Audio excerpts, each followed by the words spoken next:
Hello everyone, it's time to complain again about something in Disney's Dreamlight Valley. I have almost 500 hours in game now. I'm about to do my 500-hour valley tour, but as I was flooring my valley to film the decoration and preparation for that video, I ran into a variety of issues. And I wanted to point out the most annoying flaws that make gameplay much worse in this game. We don't have to spend too much time talking about that triggering stamina change. It's already been acknowledged, and hopefully it will be fixed quickly. My first complaint is a sneaky one, but when you complete a Dreamlight task or an in-game quest, there will always be a notification that pops up. Sometimes there will even be a pop-up when you're making progress on a Dreamlight duty. However, when you complete an event task, there's not always a pop-up. Instead, you have to continuously check your menu manually to make sure that you don't forget to collect the progress rewards. It doesn't make sense for there to be more difficulty around remembering the event quests, considering people have paid and will continue to pay more for the event items as an in-game luxury. Those event items are obviously the most sought out in the game. They will always be the most sought after items, and so there should be some sort of pop-up or notification that you're completing event tasks. Not having a pop-up makes me lose focus, making me assume I'm making less progress on those tasks because nothing's popping up. Therefore, it can make it more tempting to use moonstones to get the event items more quickly and more easily. Having that pop-up is like a little validation message that you're on the right track. On the same topic as the event, the next little flaw that I think in this game is based on some of the contents is in the event quests, specifically destroying night thorns. Having this as an event task gives players one of two options.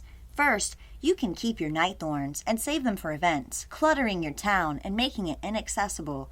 Or second, you can destroy your night thorns and then have to scramble for the event, hoping you get enough night thorns in time. Or the secret third option of being forced to use your moonstones to collect those event items. These types of quests are unfair, and it's like a punishment to those who keep their valley clean. Speaking of a clean valley, I've been trying to clean out all the biomes in my valley, and my next complaint is the item limit. Let's take a look at my item limit, 383, and then look at my valley. It's virtually empty. I deleted almost everything by this point except the houses and a few sparse items in the plaza and the meadow. But I removed every rock, plant, and item that I could, and the item limit was still over 200. With this math, it only leaves room for about 40 to 50 unique items per biome, which in this game is not a lot. There's a reason this is a punishment. If you spend more money in this game, you have access to more items, but instead of being able to use them, you have to pick and choose which of those items that you want to place outside. I understand the game might need to have an item limit, but it should be around 2,000, not 600 in my opinion. I've already hit the item limit multiple times, which is why I wanted to test it. And it's almost impossible to have a fully fleshed out valley, but have items to spare unless you're using all the same items in every biome. Recently, I've been trying to use the same trees, bushes, and rocks in every biome just to cut down on that item limit.